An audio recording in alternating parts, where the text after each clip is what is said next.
اسلام کے مطالعے نے مجھے بتایا کہ انسان میں روح نام کی ایک غیر مرئی قوت ہوتی ہے جو کبھی نہیں مرتی۔ گناہوں کی سزا اس دنیا میں بھی ملتی ہے اور آخرت میں بھی، اور اگر انسان خلوص دل سے توبہ کرے تو اللہ تعالیٰ اپنی ساری رحیمی اور کریمی کے ساتھ گناہوں کو معاف کرنے کے لیے ہر وقت آمادہ رہتا ہے۔ السلام علیکم ورحمۃ اللہ وبرکاتہ۔ بسم اللہ الرحمن الرحیم۔ اللہم صلی علی محمد وعلی آل محمد۔ ہم مسلمان کیوں ہوئے، اس سلسلے کی آج کی شخصیت کا تعارف لے کر آپ کی خدمت میں حاضر ہوں۔ آج کی شخصیت کا تعلق انگلستان سے ہے، یعنی کہ انگلینڈ سے، اور ان کا نام ہے سر جلال الدین لارڈ برٹن۔ تو ان کی داستان شروع کرنے سے پہلے آپ سے درخواست ہے میرا یوٹیوب چینل سبسکرائب کر دیں، بیل آئیکن بھی پریس کر دیں تاکہ اس طرح کی ایمان افروز داستانیں آپ تک پہنچتی رہیں۔ قبول اسلام کی وجوہات بیان کرتے ہوئے میں اللہ تعالیٰ کا بے پناہ شکر ادا کرتا ہوں۔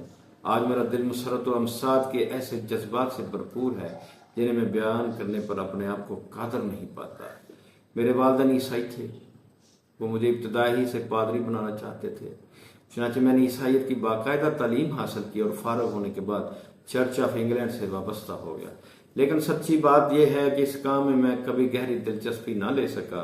کچھ عرصہ گزرنے کے بعد مجھے جس عقیدے نے سخت پریشان کرنا شروع کیا وہ انسان کے ازلی گناہ گار ہونے کا عقیدہ تھا۔ پھر اس پر یہ تصور کہ محدود چند افراد کے سوا باقی ساری مخلوق دائمی عذاب سے دوچار ہوگی۔ یہ نظریات اتنے مکروہ تھے اور مجھے ان سے اتنی گھن آتی تھی کہ کچھ عرصہ گزرنے کے بعد میں تقریباً بے دین ہو گیا۔ مذہب کا سارا ڈھانچہ میری نظروں میں مشکوک ہو گیا۔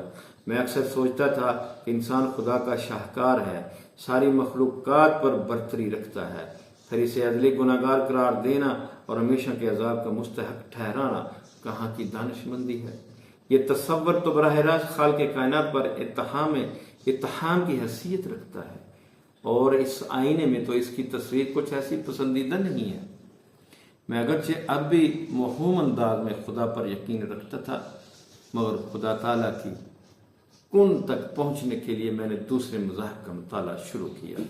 اسلام کے متعلق ابتدا ہی سے یہ راز مجھ پر کھل گیا کہ یہ مذہب انسانی فطرت کے قریب ہے۔ شکوک و شبہات کی گرہیں کھلتی چلی گئیں۔ میرے اندر سچے خدا کی عبادت اور خدمت کا جذبہ پیدا ہونے لگا۔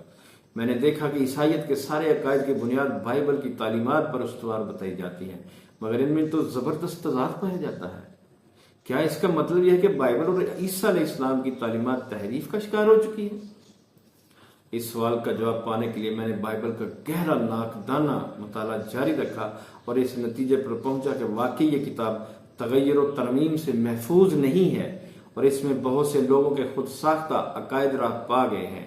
اسلام کے مطالعے نے مجھے بتایا کہ انسان میں روح نام کی ایک غیر مرئی قوت ہوتی ہے جو کبھی نہیں مرتی۔ گناہوں کی سزا اس دنیا میں بھی ملتی ہے اور آخرت میں بھی، اور اگر انسان خلوص دل سے توبہ کرے تو اللہ تعالیٰ اپنی ساری رحیمی اور کریمی کے ساتھ گناہوں کو معاف کرنے کے لیے ہر وقت آمادہ رہتا ہے۔ اب میں نے اپنا تمام وقت صرف اسلام کے مطالعے کے لیے وقف کر دیا اور اس نے مجھے مایوس نہیں کیا۔ تلاش حق کے لیے میں نے جو مطالعہ اور غور و فکر کیا وہ رائے گاہ نہیں گیا، اور میں نے اپنے اندر اس دین کے لیے بے پناہ کشش محسوس کی۔ یہی کشش مجھے بر صغیر کے ایک شہر لاہور میں لے گئی۔ یہاں میں نے ایک نواحی بستی اچھرا میں قیام کیا جہاں کی بیشتر آبادی اسلام کے ماننے والوں پر مشتمل تھی۔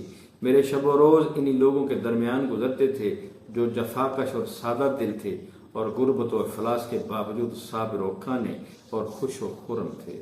میں نے ان سے اسلام کا عملی سبق لیا۔ دینداری اور بھائی چارے کا احساس یہاں کے سارے ماحول پر حاوی تھا۔ میں نے ان لوگوں کے ساتھ بذات خود خون پسینہ ایک کیا اور خاصے عرصے تک ان کے ساتھ رہ کر ان کی عادات اور عقائد کا بغور مشاہدہ کیا۔ اب تک میں پیغمبر اسلام محمد صلی اللہ علیہ وسلم کی زندگی کے بارے میں کچھ نہیں جانتا تھا۔ مجھے معلوم تھا کہ عیسائی رسول عربی کے شدید مخالف اور نکتہ چین ہیں۔ بہرحال میں نے اس طرف توجہ کی اور محمد صلی اللہ علیہ وسلم کی زندگی کا مطالعہ شروع کیا اور بہت جلد محسوس کر لیا کہ آپ حق و صداقت کا روشن مینار ہیں۔ خدا تک آپ کو مکمل رسائی حاصل ہے۔ میں نے دیکھا کہ انسانیت پر اس بشر کامل صلی اللہ علیہ وآلہ وسلم کے اتنے احسانات ہیں کہ ان کے خلاف بغض کا اظہار کرنا ظلم عظیم ہے۔ وہ لوگ جو وحشی تھے، بتوں کی پوجا کرتے تھے، جرم و گناہ اور بے حیائی میں سر تسر ڈوبے ہوئے تھے، آپ صلی اللہ علیہ وسلم نے ان کو عزت نفس، وقار، احترام انسانیت اور پاکیزگی کا درس دیا اور ان ساری صفات کے ساتھ خدائے واحد کے حضور میں لا کھڑا کیا۔ اعلیٰ انسانی قدروں نے فروغ پایا، شراب نوشی کا کلا کما ہو گیا، اسلامی معاشرہ پاکیزگی اور تقدس کی سطح تک پہنچا کہ تاریخ میں کہیں اس کی مثال نہیں ملتی۔ میں نے سوچا ان عظیم النظیر کارناموں کے علاوہ پیغمبر اسلام کی اپنی ذات جس قدر بے عیب اور منزہ تھی، اس کی موجودگی میں ان پر عیسائیوں کی خردہ گیری، بدترین شقافت اور سیاہ قلبی کے سوا کچھ نہیں۔ عیسائیت کے خلاف میری بغاوت لحظہ بہ لحظہ تیز ہوتی جا رہی تھی اور میں اکثر غور و فکر کی حالت میں رہتا تھا کہ ایک دن ایک مسلمان میاں امیر الدین سے میری ملاقات ہوئی۔ اسلام کے موضوع پر ان سے باتیں ہوئیں، میں نے بہت سے سوال کر ڈالے، میاں صاحب نے ہر بات کا جچے تلے انداز میں جواب دیا، مجھے کامل اطمینان اور یکسوئی حاصل ہو گئی۔ میاں امیر الدین نے میری چنگاری کو شعلے میں تبدیل کر دیا اور جب مجھے یقین ہو گیا کہ اسلام ہی دین حق اور مکمل ضابطۂ زندگی ہے تو میں نے ایک روز اس کے حل کا بگوش ہونے کا فیصلہ کر لیا۔ بحمدللہ اب میں مسلمان ہوں اور اسلام کی روحانی نعمتوں سے بہرہ ہوں۔ میں نے عزم کر لیا ہے کہ ان نعمتوں سے دوسری انسانیت کو بھی فیض یاب کروں گا انشاءاللہ۔ الحمدللہ آج کی شخصیت کا تعارف ختم ہوا، انشاءاللہ پھر کسی دوسری شخصیت کا تعارف لے کر آپ کی خدمت میں حاضر ہوں گا۔ تب تک کے لیے اجازت، اللہ حافظ، اللہ آپ کا حامی ناصر ہو۔